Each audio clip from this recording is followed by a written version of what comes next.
was basically about the relationship of war and spectacle, maybe, and of the affective involvement in watching and also consuming images of war. And I would like to shift the topic to another, let's say, perspective and talk about documents in general, about the relationship of documents and their function as, let's say, truth procedures. I would like to talk about how documents are, so to speak, active agents in warfare, how they are not only representing, or they are not representing realities on the ground, but they serve actually as, so to speak, triggers, as catalysts of certain situations which might result in warfare. And I will talk a bit about that generally, and also about the contradictions which are inherent in the concept of document as such.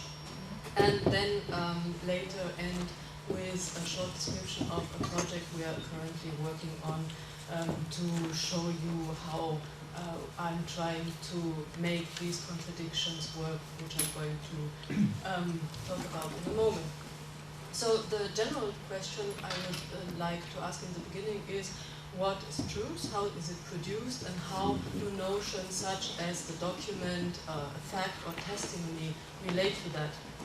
And if we are thinking about these questions, then there is a very strange paradox which is emerging right at the beginning, because it seems as if in theory the problem of truth is already solved. You know, for the last 20 years we have heard on the general tone in theory has been that truth is a completely instrumental concept, it's a social construction, a construction which reflects the prevalent hegemonies and so on. And in a sense, this problem hasn't been really discussed anymore, except for very rare exceptions, like, for example, Anna Badiou's recent attempt to talk about so-called truth procedures. But generally, truth is not a question which is dealt with anymore. And one could say that the general idea of truth, which is dominant nowadays, has already been developed by Friedrich Nietzsche at the end of the 19th century, when he explained truth as something which is just an expression of a will of power, which is biologically determined, which is completely instrumental, which is subjective, which serves the interests of the ruling class, and so on. And in a sense, I would say that this is nowadays the dominant theoretical position, which has also been developed, for example, by Michel Foucault, a concept which I will come back to later. So in a sense, one could say that the concept of truth has already been resolved, and there's no need to talk about it anymore. But in a sort of strange twist, one could say that this problem has become very urgent again, not on the philosophical level actually, but on the political level, and then also on the artistical level, because most of the most urgent political debates, contemporary political debates, were centered right around the question of truth. And I'm going to show you a few images now.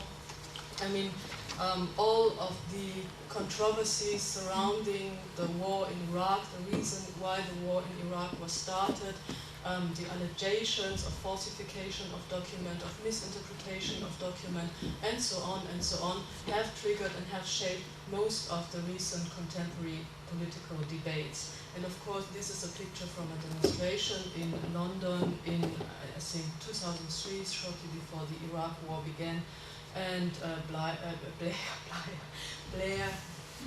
is accused of lying, a question which has been debated to a large extent in several, reports, the so-called Hutton report, the Butler report, and so on and so on. And this is another picture from this period.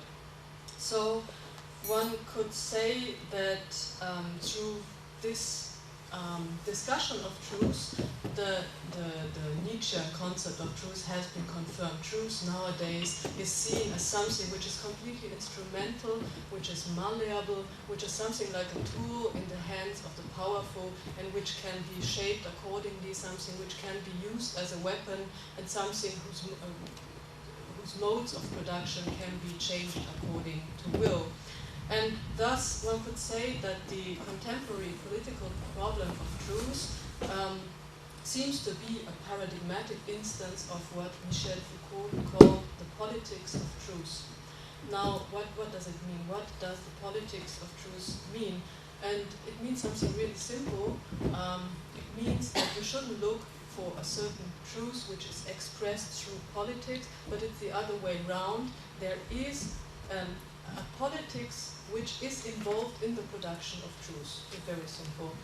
Which forms of politics are implicated in the modes of production of truth? And Foucault says it designates a certain social order of truth. There are certain standardized procedures for generating truth, for confirming truth, and so on and so on. And those procedures are, of course, always linked to specific power relations. And of course, again, in contemporary political debate, there are great examples to confirm this theory. And I will show you one example now. That's a presentation of Colin Powell before the General Assembly of the United Nations in 2003. A performance which has become a great comedy in a sense afterwards. I mean, Powell himself said that he, so to speak, regretted that he was, so to speak, forced of doing that anyway. I want to go a bit into detail into the sort of documents or para-documents or pseudo-documents which he presented during this demonstration. And, no, sorry, that's not the one. Or is it? It has disappeared. Just let me...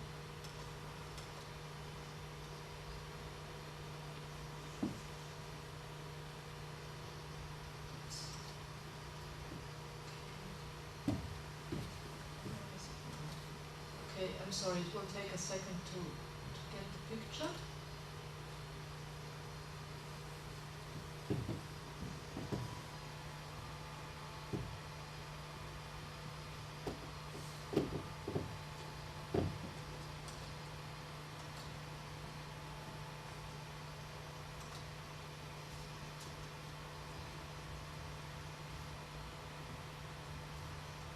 Here, that's the picture. This one, chemical munitions stored at Taji. This is one of the pictures which he presented in this presentation, and I would like to talk about about the content of this picture. And of course, it's a sort of aerial picture, maybe even a satellite picture. What you see basically are certain dots and shapes, obviously certain buildings on the ground. And on a second level of the image, there's an interpretation being added of these shapes and buildings which you see there. And this is made, of course, through these graphic elements, the circles and the squares. And those designate allegedly the active chemical munition bunkers or munition bunkers and so on. So the information of this picture is something which is, so to speak, added to this photograph later on, and we don't really see the source of this information. Of course, we don't see a chemical munition bunker, but we are told that we are seeing a chemical munition bunker. So this document is in a sense interesting because the level of information and interpretation are sort of mixed up. Both levels are used at the same time, and the aura of the photographic document, you know, which historically is supposed to have a sort of relationality to the object it portrays, is, so to speak, used to confer some credibility to the information which is delivered with it. And obviously this claim rests on the belief that photographic pictures do have a relation to the object they are portraying. They do retain some information about material reality, and of course they also very often do retain this information. I would like to show you the next picture, which Colin Powell used. It's this one. That's another document, so to speak, and now it becomes more and more absurd because obviously this is a drawing, and in this document it wasn't even judged necessary to present some photographic material, but it's just a drawing of an alleged mobile production facility for biological agents. Apparently it has been drawn after the memory of witnesses, and it's a very strange way of presenting evidence, because in a sense you could also make the case for a murder simply by drawing a picture of this murder, you know. So in this sense, the standardized truth procedures for documents have been completely left. We are in the realm of, I wouldn't say fiction, we don't know whether it's true or not, but we have no way of assessing whether this, story has a factual base or not.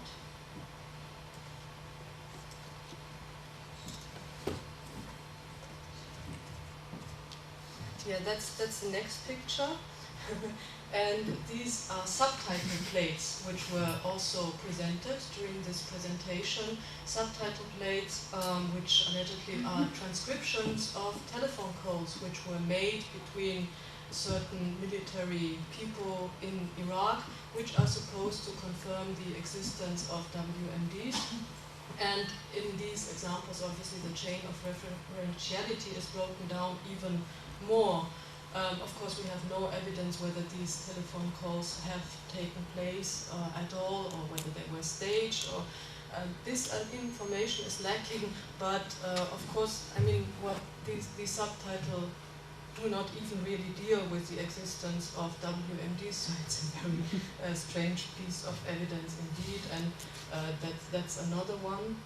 These subtitle plates are indeed some of the strangest pieces of evidence which I have ever seen.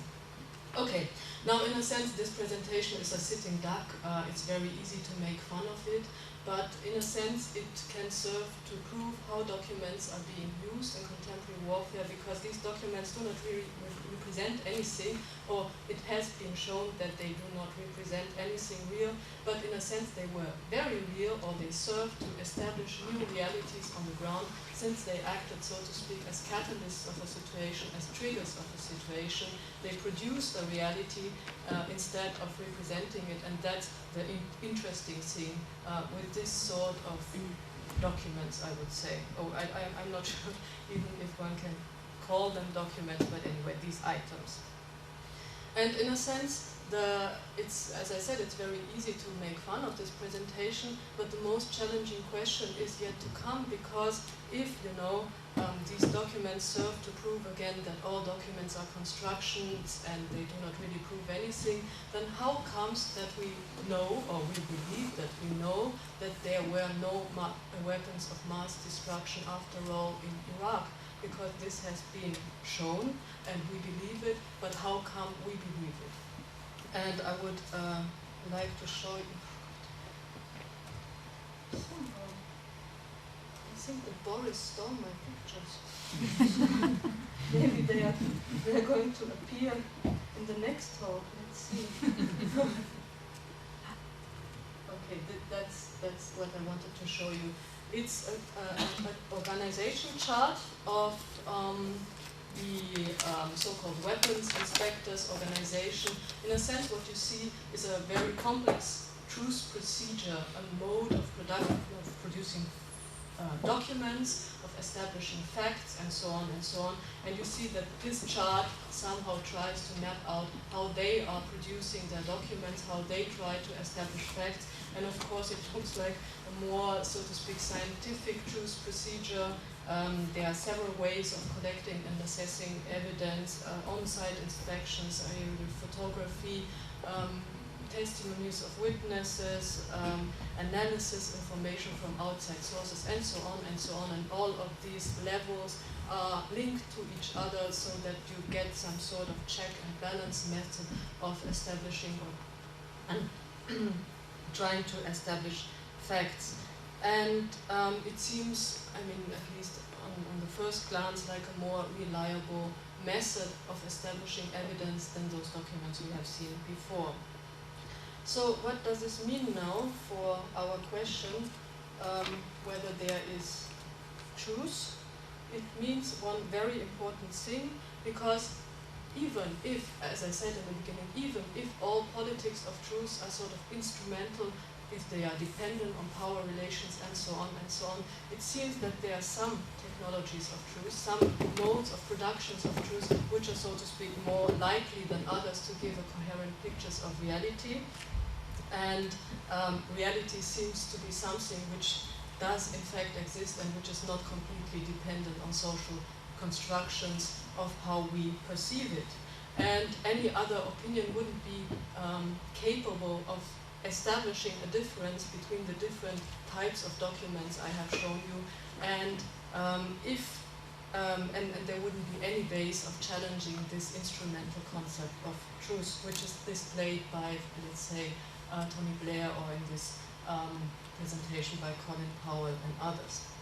And now one could ask whether this question is so important at all. I mean, does it really make a difference?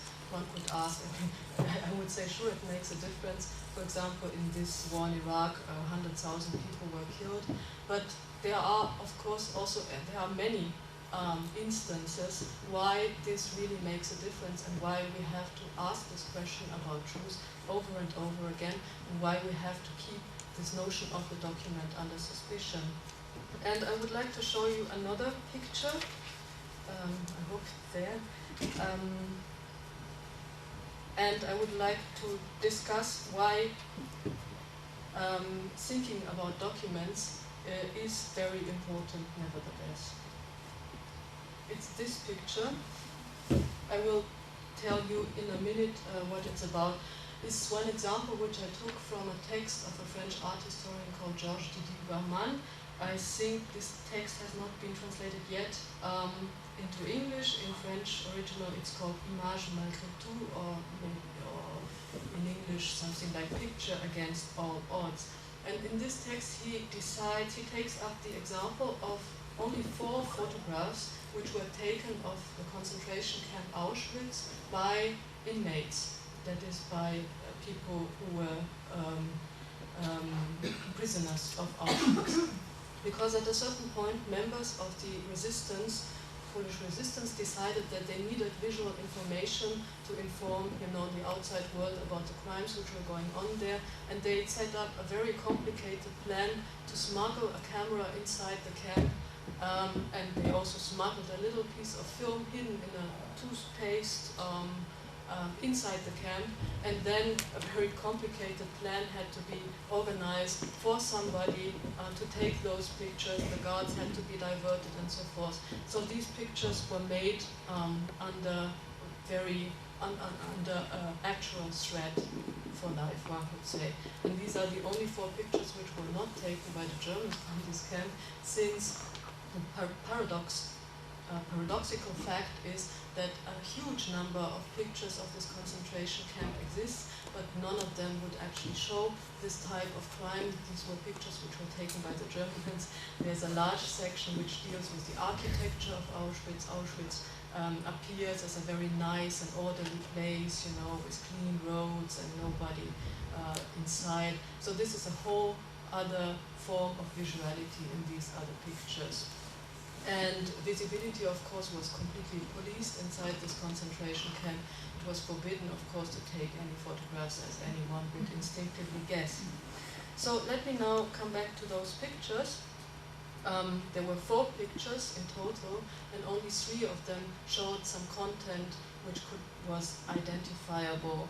And this is one of them, which shows the burning of corpses in open-air trenches. And 2 of these 4 pictures show this activity. What's interesting now is whenever this picture is used in a sort of historical context, then you only see a part of this photograph, because a part of this photograph has been cut off and is cut off in most reproductions.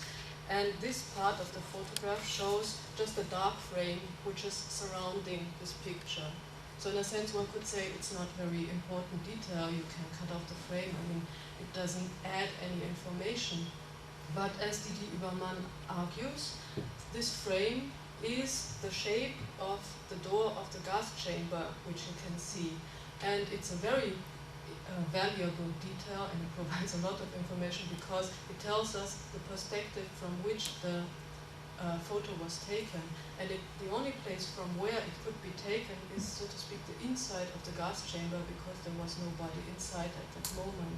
And of course, by cutting off that dark frame, which apparently holds no information, the perspective and also the conditions of production of these photographs are omitted, and this is a very valuable detail. And the suggestion that this was, so to speak, the only safe place to take those pictures is backed by another photograph. The photograph is, so to speak, normalized. It's put on a horizontal plane, and even more dramatically and also simply, the visual information has been, so to speak, digitally altered. He shows an example where, I mean, this is really a sick example, where the breasts of the woman were, so to speak, lifted in order to look less sagging on a reproduction. And this is, of course, a very dramatic intervention into this documentary material. So what I wanted to say is several things. First of all, the photographic evidence always consists of two components, one of which is the information about the recorded events, and the other one are, of course, the choices made by the photographer, the subjective component, but also the interpretation, the framing, and the contextualization, which is being made by historians, publishers, and so on, who decide to, so to speak, frame and reframe and reinterpret the picture. But we have still to believe that the photograph retains the possibility of documenting really the reality which happened, because otherwise we would fall really in the trap of revisionism, and all historical revisionists would be really happy to argue that this is just a construction and this is something which never happened, it's a social construction and so on. And in reality they would say that Auschwitz was a really nice place as documented in the, I don't know, 100,000 other photographs which show that this is a very orderly place where there are no inmates at all, no crimes are going on, and so on and so on. So in a sense we have still to believe that some traces of reality can be documented and they can be contained within documents, otherwise we are completely lost in relativism and also, in the worst case, in historical revisionism. So in a sense we are in a sort of trap concerning the document, because on the one hand we know that it's always produced within power relations, and those power relations always shape the way we are seeing and perceiving reality, and documents are thus mostly instrumental, but on the other hand documents are at the same time very necessary and even urgent, as we have seen in these second examples. We can't do without it in certain cases. And there is an ethical necessity to make certain pictures and to testify to certain things. And here we come to a paradox which has been expressed by George Agamben in his book Remnants of Auschwitz, The Witness and the Archive, where he's talking about the function of the witness, or the process of witnessing.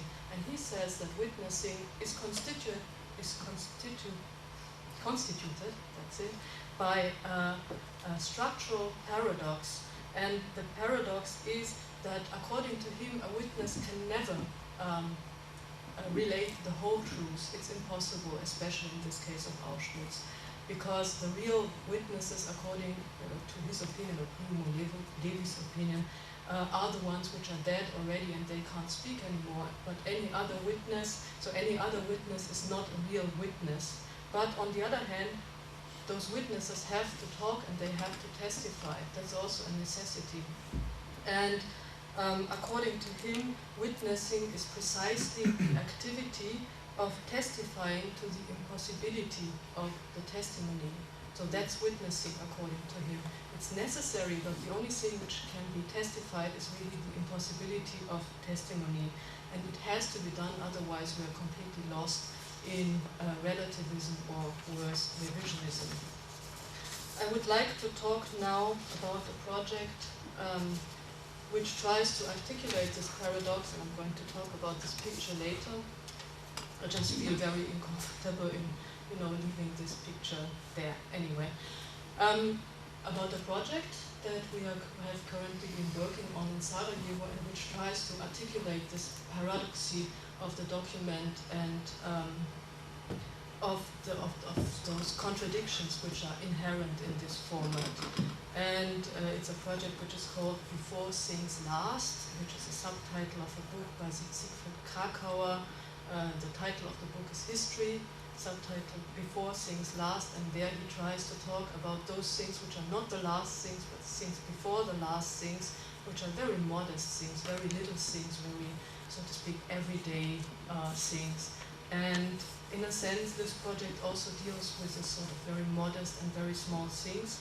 And it also tries to deal really with those standardized truth procedures which are usually used to create documents. So it tries to problematize, so to speak, those modes of production of document, the politics of truth, so to speak, of documents.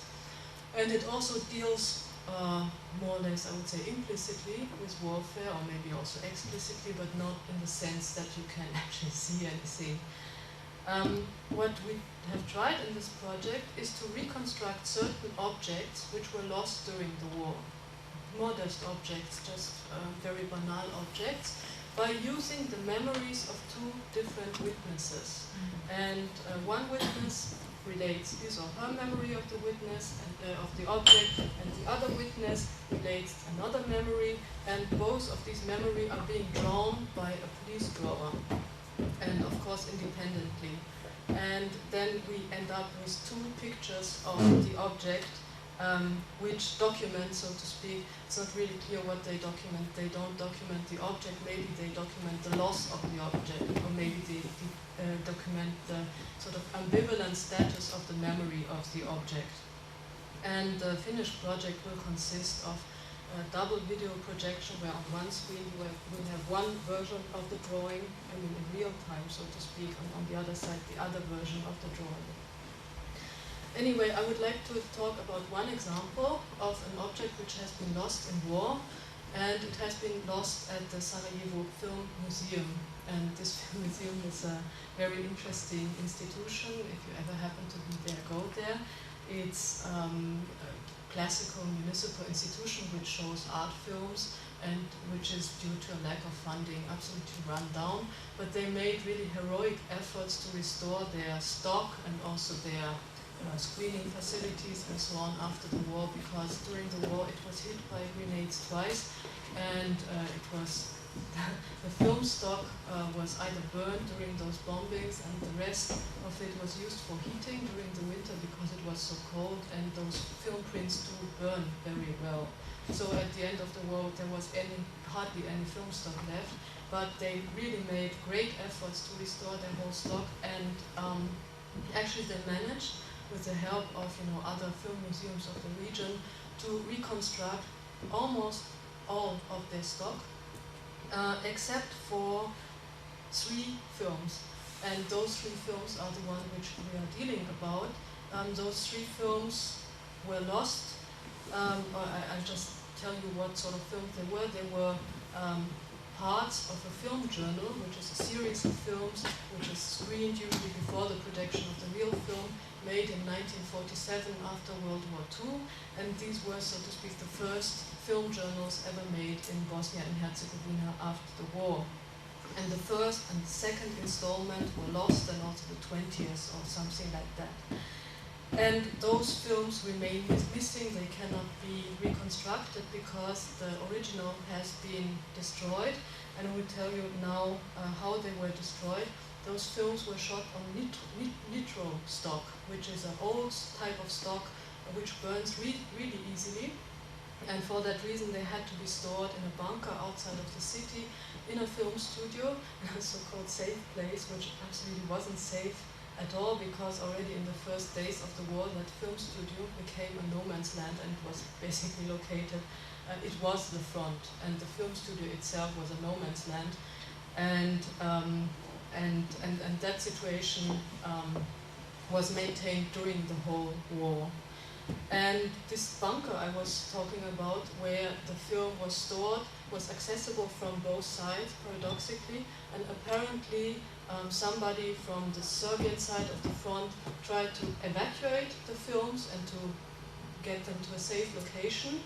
And those films were evacuated and brought to a house of a guy called Jokic, but somebody apparently from the Bosnian side saw this act of evacuation, and a grenade was fired at the house of Jokic, and this is how those films were destroyed. So now we asked two persons from the film museum to reconstruct a scene from this film, which had been destroyed and which remained missing, and both of them were absolutely clear about the scene they wanted to reconstruct, and it deals with with a literacy class for illiterate persons, mostly women, rural women, mostly Muslim women after World War II, and these were classes where, so to speak, a teacher would come and teach these persons how to read and write, since many of them were illiterate. And this was a scene, there was a very strong emotional attachment to this scene. This was really the scene they wanted to reconstruct, this scene of the literacy class. And okay, so we did it. We tried to reconstruct the scene using the method I have explained to you before. This is one version of the scene. You see the women sitting inside the classroom. There's a teacher, a blackboard, and above the blackboard you see, of course, a picture of Comrade Hito, and so on. And the second version is this version, which is, of course, similar but also different. And this is, of course, the point we wanted to make with this project, because, of course, both witnesses remember different things, and it's similar, but it's not identical. It's different. And this is the paradoxy, of course, which is inherent in every document. At the moment when a document becomes, so to speak, objective, because there are two people confirming it, it also becomes contradictory, because those memories never match, they always are different. And at the moment, so to speak, when the document becomes a document, it also becomes something else, it also becomes a fiction. And those lost objects we have tried to reconstruct are both objective and fictitious, they are both truths and confabulated. And this sort of tension is something which is inherent, I would say, in every document. Just a few words of why it had to be two witnesses. I mean, this is a very standardized procedure. It was used, for example, also after the Bosnian Wars for people who had lost their documents, and they needed two witnesses to confirm their evidence. And this is an old rule from Roman law that one witness is no witness. In order to make a case, in order to establish evidence, you always need two witnesses. And there was a very interesting debate between two historians around this topic of the witness, one of which was Carlo Ginzburg, who argued that in certain cases the testimony of one witness should be enough, especially in cases where only one witness survived, for example. I mean, what do we do then with this story? Is it lost? Can we never confirm it? This was the question we asked. And another theorist replied, Martin J., who said, no, we have to stick with the rule of two witnesses, because just imagine if the only witness we would have to, let's say, speak about the Holocaust were somebody like Adolf Eichmann. What sort of testimony would we get then? Okay, so he was in favor of keeping this procedures of two witnesses intact. And this is also the reason why we have two witnesses, in order to establish, as I said, all these contradictions. But now a very interesting thing happened during the process, of working with these things, because there was one thing on which both witnesses agreed. Basically, there was no difference, and this was the story of how the film was destroyed in the first place. And I told you already, it was on the front in this no man's land, was transported to the house Jokic, which was then destroyed, and so on. And we went there, I mean, basically just for fun, and because we wanted just some pictures to underlie those pictures. And then we found out that it's not as easy as it seemed, because we completely got lost. There was no house Jokic in the first place, and then we found this house Jokic, but the inhabitants said that it never had been destroyed during the war at all.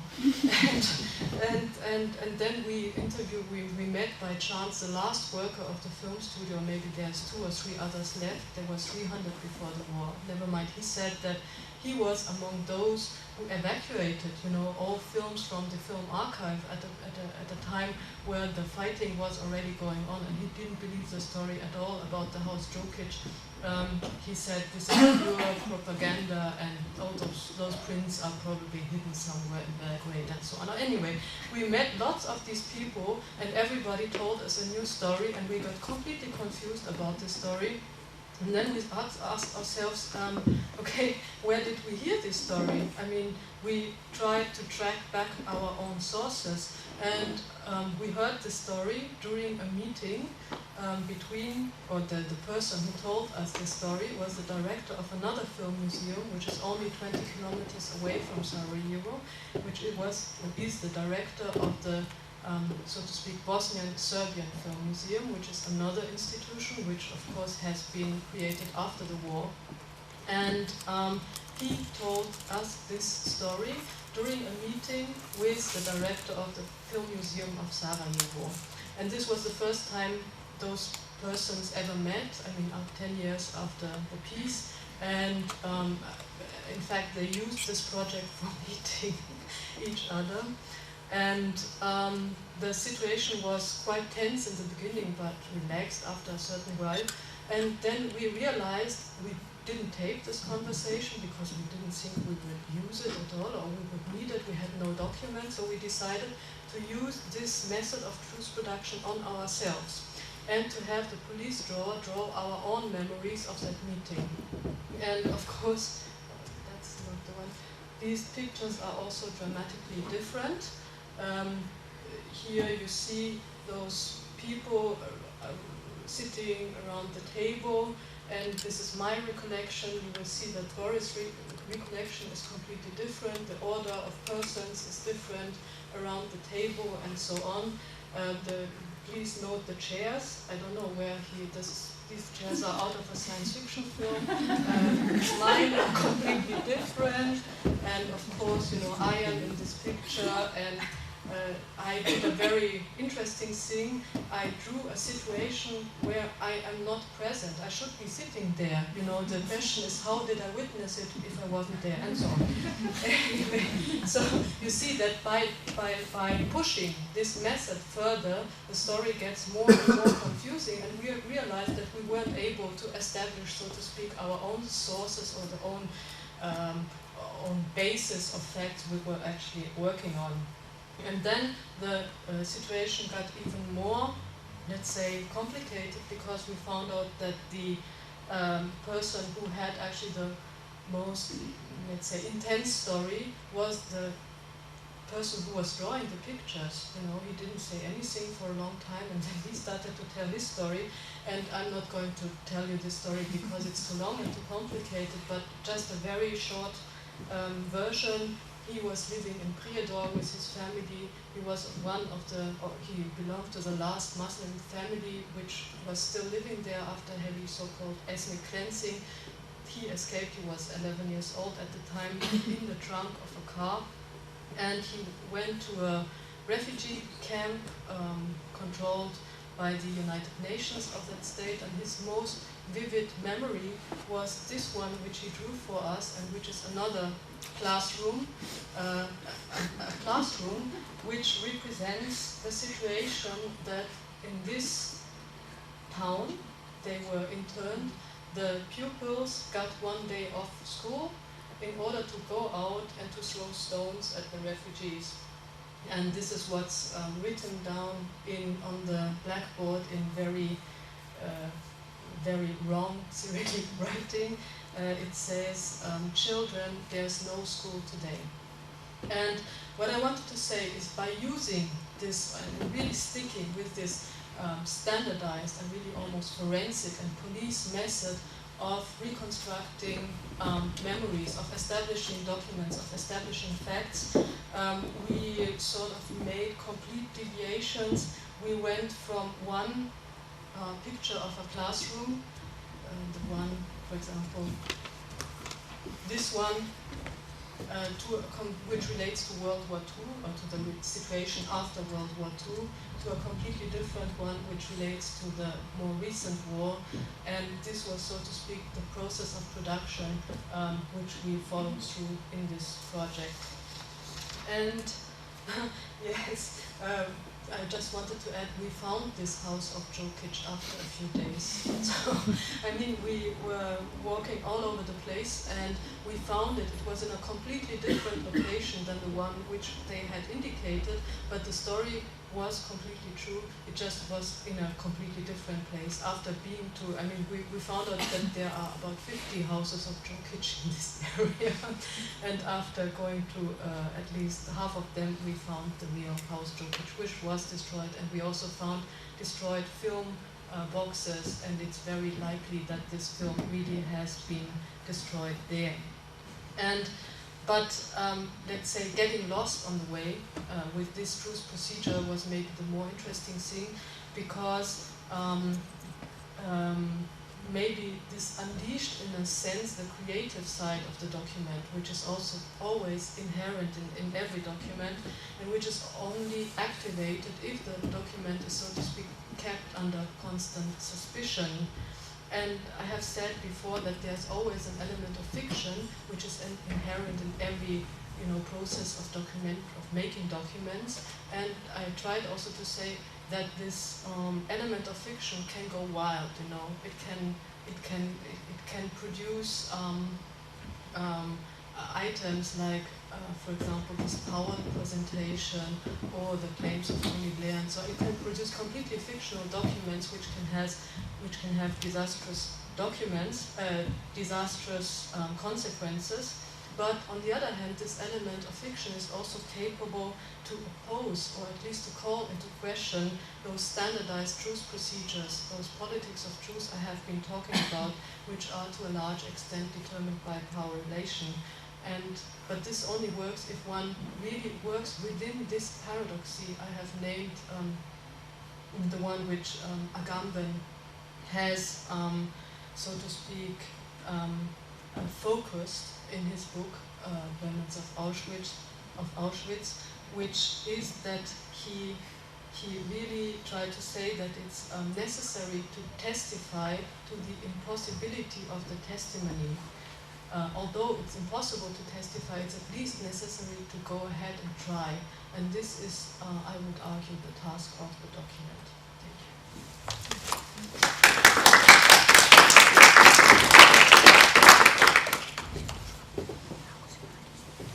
Thank you very much. Get the lights on. Thank you, Hito. Is there immediately a question pressing on somebody's mind for Hito?